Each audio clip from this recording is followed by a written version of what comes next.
네, 슬기로운 라디오 생활 1부는 생활 속 이슈들을 속속들이 들어보는 이슈 인터뷰 시간입니다.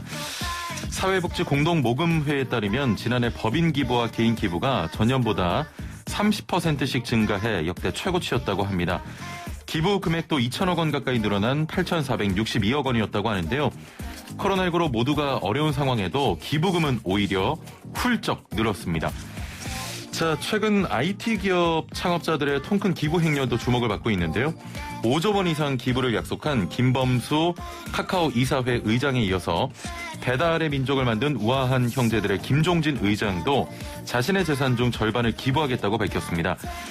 자, 그동안 우리나라에서 이렇게 기업인들 자신의 사적 재산을 환원하겠다고 나서는 모습은 좀처럼 접하기 어려운 모습이었는데요.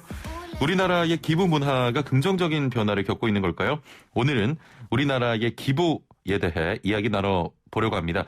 자, 함께 말씀 나눌 분 모셔보죠. 양용희 서울신학대 사회복지학과 교수 전화 연결돼 있습니다. 안녕하세요. 네, 안녕하세요. 예. 네.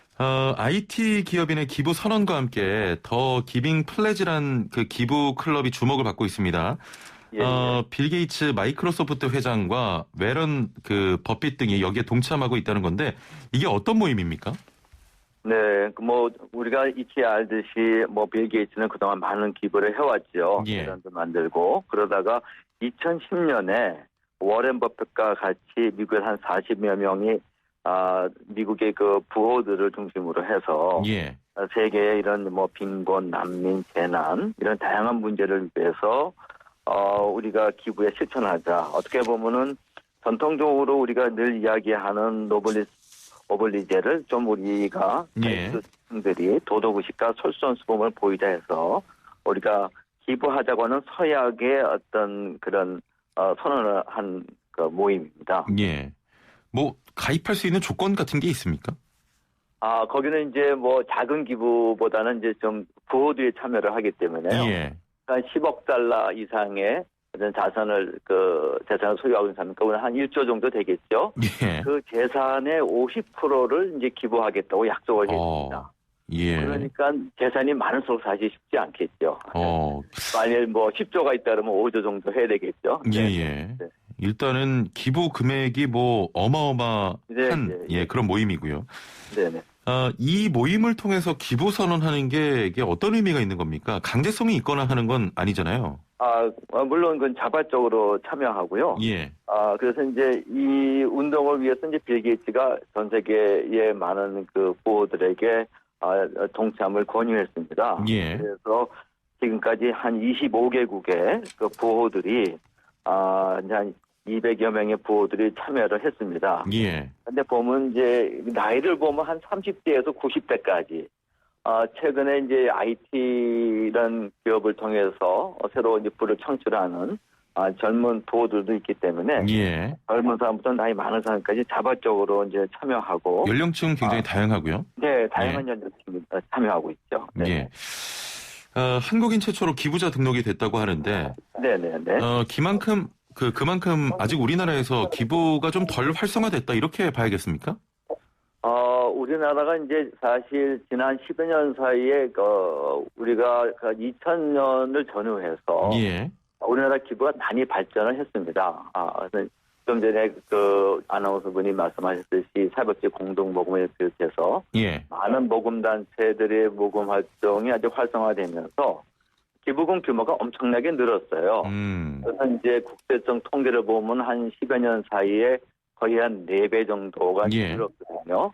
그게 한 2013년, 14년 기준으로 한 14조까지 올라갔는데 왜 제가 2013년, 14년이라고 하면 말씀을 드리냐 하면은 2000년부터 그냥 세계에서 유례가 없을 정도로 급상승을 했거든요. 한 2조 1999년도 통계가 아마 2조 9천억 정도 됐는데 14조가 됐으니까는 10몇 년 만에 엄청나게 늘어난 거죠. 그런데 그 이후에는 이제 기부가 더 전체 규모로 늘지 않고 13조, 14조 요 규모에서 지금 좀 정체되어 있는 상태다 그렇게 말씀드릴 수 있습니다. 예, 그렇군요. 사실 우리나라에서 그 기업이나 재벌의 기부라고 하면은 뭔가 사회 환원이나 책임을 다한다 이런 것보다는 이미지 쇄신을 위해서 좀 어쩔 수 없이 한다 이런 약간 느낌이 강했거든요. 뭐 이제 사실 그런 면이 없잖아 있죠. 그러니까 이제 기업은 하는데 기업을 운영하는 그 개인이 해야 되는데 개인보다는 이제 기업이 이제 하기 때문에 아마 그런 얘기가 좀 나왔던 것 같고요. 그래서 이제 사실 우리나라도 처음에 이 개인이 기부를 안 한 건 아닙니다. 세계 기부 역사에 보게 되면은 우리가 잘 아는 그 유일한 박사님 같은 경우에는 사실 우리가 일제 강점기에 어떤 이제 기업을 시작을 하셔서 자기의 전 재산을 기부하신 분이거든요. 사실 자녀들한테 거의 뭐 남겨놓지 않고 다 기부를 하신 그런 훌륭한 이제 기부본을 이제 보여주셨죠. 네네. 그동안 사실 우리나라에서 돈이 많아야 기부한다 이런 인식이 좀 많았는데 네네. 요즘에는 약간 이런 인식도 좀 바뀐 것 같아요. 어떻습니까? 네, 뭐 최근에는 이제 우리나라 사람들이 이제 뭐 국민소득도 올라가고 뭐 국민의식도 좀 이제 우리가 발전하면서 이제 우리나라도 이제 기부 문화라고 하는 것이 이제 보편화되고 있는 건 사실입니다.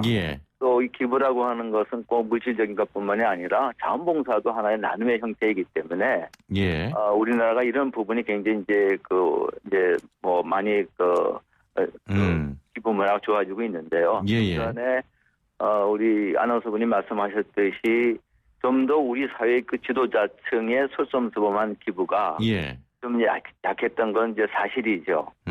이번에 통 큰 기부 가 나오면서 이런 대표들의 기부 선언들이 좀 잘 이어진다면 우리나라 기부 문화가 좀 바뀔까요? 저는 사실 저도 어제 이렇게 신문 보도를 보고서 굉장히 좀 놀라기도 하고 반갑기도 했습니다. 왜냐하면은 우리나라가 사실 지난 10여 년 사이에 젊은 분들이 IT 기업을 통해서 많은 부를 창출했죠.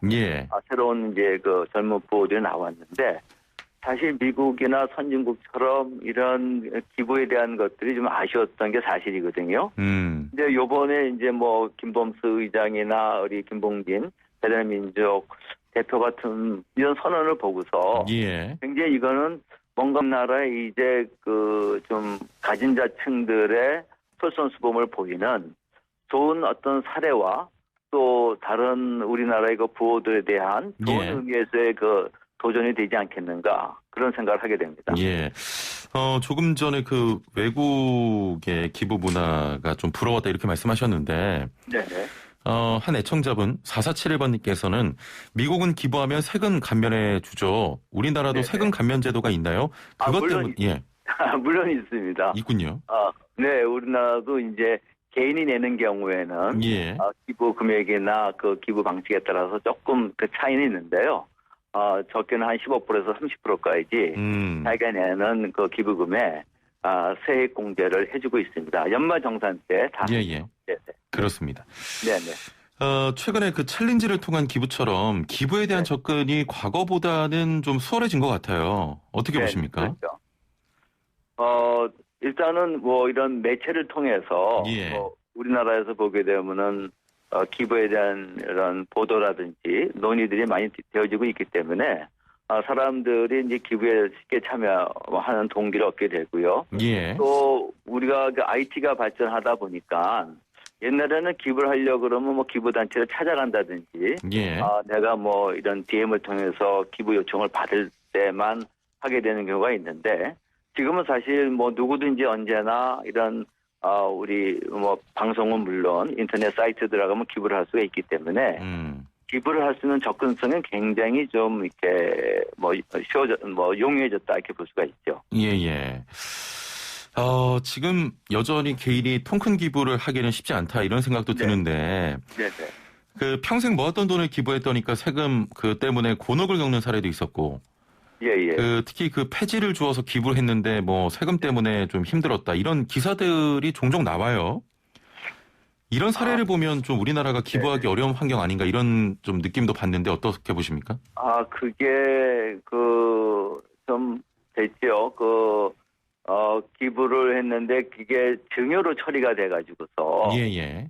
장학 기부를 했는데 대학에 했는데 증여가 처리가 돼서 그 이제 많이 그 논란이 되고 대법원까지 소송을 가서 결국은 이제 그 기부가 이제 되는 걸로. 예. 그래서 굉장히 그 기부한 사람이 아주 곤욕을 치렀던 그 제가 그 아마 아주대 했을 겁니다. 예. 그 지방에 있는 그 지역 신문에서 대표가 했는데 그런 것 때문에 이제 기부에 대한 환경 이런 것들이 아직까지는 좀 더 우리 그 제도적으로 충분히 특히 세금 문제에 있어서 뒷받침해주고 있지 못하다. 이렇게 우리가 좀 알고 있습니다. 예, 그렇군요. 자, 마지막으로 한 가지만 더 여쭤보겠습니다. 네네.